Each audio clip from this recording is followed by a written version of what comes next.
வணக்கம், வாழ்க வளமுடன். நாம இன்னைக்கு இந்த காணொலியில திருக்குறள்ல சுற்றம் தழால்ங்கிற அதிகாரத்துல திருவள்ளுவர் என்ன கருத்துக்களை சொல்லி இருக்கிறாருங்கிறத தொகுத்து கேட்க போறோம். இந்த அதிகாரத்துல இருக்கக்கூடிய பொருளை எழுதுறதுக்கு முன்னால எப்போதுமே நாம ஆசிரியர் குறிப்பை எழுதிடணும்பா. சொல்லிடலாமா? ஆசிரியர் குறிப்பு. ஆசிரியர் யாரு? வள்ளுவர். அவருடைய வேறு பெயர்கள் என்னென்ன? திருவள்ளுவர், தெய்வப்புலவர், பொய்யாமொழி புலவர் போன்ற பல பெயர்களால் வள்ளுவர் அறியப்படுகின்றார். இவருடைய காலம் கிபி 2ஆம் நூற்றாண்டு. திருக்குறள் அறம், பொருள், இன்பம் என்ற 3 பால் பிரிவுகளாக பிரிக்கப்பட்டுள்ளது. இதில் மொத்தம் 133 அதிகாரங்கள் உள்ளன. அதிகாரத்திற்கு 10 பாடலாக 1330 குறட்பாக்கள் உள்ளது. இது வாழ்வியலை உணர்த்தக்கூடிய நூலாகும். திருக்குறளின் வேறு பெயர்கள் முப்பால், பொய்யாமொழி, வாயுரை வாழ்த்து, தமிழ் மறை போன்று பல பெயர்களில் திருக்குறள் அழைக்கப்படுகின்றது. இந்த திருக்குறளோட முக்கியத்துவம் என்னன்னு சொல்லிடலாமா? திருக்குறள் 58க்கும் மேற்பட்ட மொழிகளில் மொழிபெயர்க்கப்பட்டுள்ளது. உலகெங்கிலும் உள்ள மக்களுக்கு வாழ்க்கை நெறிகளை போதிக்கும் ஒரு மகத்தான நூலாக விளங்குகின்றது. இந்த வினாவிற்கான விடையை எழுதும் பொழுது நீங்க எல்லாருமே 10 குறளையும் எழுதி அதற்கான பொருளை எழுதுங்க. இல்லைங்க, என்னால 10 குறளும் மனப்பாடம் செய்ய முடியாதுன்னு நினைக்கக்கூடிய குழந்தைங்க குறைஞ்சது ஒரு 4-5 குறளாவது எழுதுங்க. ஆனா 10 குறளுக்கும் கண்டிப்பா நீங்க பொருள் எழுதி இருக்கணும். ஏன்னா இந்த வினாவிற்கான மதிப்பெண் 15. அதை நீங்க மனசுல வச்சுட்டு இந்த வினாவிற்கான விடையை நீங்க எழுதணும். சரிங்களா? சுற்றம் தழால்ங்கிற அதிகாரத்துல வள்ளுவர் என்னென்ன சொல்லி இருக்கிறாருன்னு கேட்டுடலாமா? முதல் குறள், பற்றற்ற கண்ணும் பழமை பாராட்டுதல் சுற்றத்தார் கண்ணே உள. இந்த குறள்ல கொஞ்சம் கவனிங்க. பற்றற்ற கண்ணும் பழமை பாராட்டுதல்னு இருக்குது இல்லையா? இதே மாதிரி நீங்க படிச்சீங்கன்னா உங்களுக்கு மனப்பாடம் செய்யறது ரொம்ப கஷ்டமாயிரும். அதனால பிரிச்சு படிக்க கத்துக்கோங்க. பற்றற்ற கண்ணும் பழமை பாராட்டுதல் சுற்றத்தார் கண்ணே உள. இந்த குறள்ல என்ன சொல்லப்பட்டிருக்குன்னா, ஒருவன் செல்வந்தனா இருந்திருப்பான். ஏதோ ஒரு சூழ்நிலையில அவனுடைய செல்வத்தை இழந்து வறியவனாக ஏழையாக மாறியிருப்பான். அந்த நேரத்துல கூட அவனுடைய சுற்றத்தார்கள் அவன் நல்லா இருந்த காலத்துல அவனுக்கும் தமக்கும் இருக்கக்கூடிய உறவை பாராட்டி பேசக்கூடிய பண்புகள் உண்டு. இந்த கருத்தை தான் இந்த குறள் சொல்லி இருக்கு. இரண்டாவது குறள், விருப்பரா சுற்றம் இயையின் அருப்பரா ஆக்கம் பலவும் தரும். அன்பு நீங்காத சொந்தக்காரங்க ஒருவனுக்கு கிடைச்சிட்டாங்கன்னா அது மென்மேலும் வளர்ச்சி குறையாத ஆக்கம் பலவற்றையும் அவனுக்கு கொடுக்கும்னு வள்ளுவர் சொல்றார். குறள் 3, அளவளா வில்லாதான் வாழ்க்கை குளவளா கோடின்றி நீர் நிறைந்தற்று.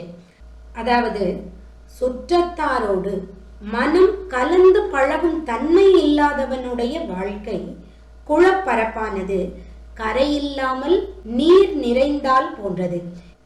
இந்த குறள்ல என்ன சொல்றாருன்னா, நீர் நிறைந்த குளமானது கரை இல்லைன்னா எப்படி தன்னோட தண்ணியெல்லாம் இழந்து வற்றி போய் நிற்குமோ அதே மாதிரிதான் சுற்றத்தாரோடு பழகாதவனுடைய வாழ்க்கையும்னு சொல்றார். குறள் 4, சுற்றத்தால் சுற்றப்பட ஒழுகல் செல்வந்தான் பெற்றத்தால் பெற்ற பயன். சுற்றத்தாரால், அதாவது சொந்தக்காரங்களால், உற்றார் உறவினர்களால் ஒருவன் தான் சூழ்ந்திருக்கும்படியாக வாழ்வதே அவன் செல்வம் பெற்றதன் பயன்னு வள்ளுவர் சொல்றார். குறள் 5, கொடுத்தலும் இன்சொலும் ஆற்றின் அடுக்கிய சுற்றத்தால் சுற்றப்படும். சுற்றத்தார்க்கு வேண்டிய பொருளை கொடுத்தலும் அவரோடு இனிதாக பேசுதலும் செய்வானே ஆனால் அவன் சுற்றத்தார் பலராலும் சூழ்ந்து இருப்பான். அவனுக்கு நிறைய சொந்தக்காரங்க இருப்பாங்க, அவனுடைய வாழ்க்கை சந்தோஷமா இருக்கும்னு வள்ளுவர் சொல்றாரு.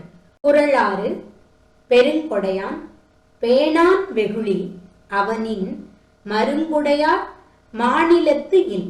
அதாவது ஒருவன் மிகுதியாக கொடுக்கக்கூடியவனாகவும் கோபம் என்பதே அவனுக்கு பிடிக்காத ஒரு செயலாகவும் இருந்தால் அவனை போல் சுற்றம் உடையவர் இந்த உலகத்துல வேறு யாரும் இருக்க முடியாதுன்னு வள்ளுவர் சொல்றார்.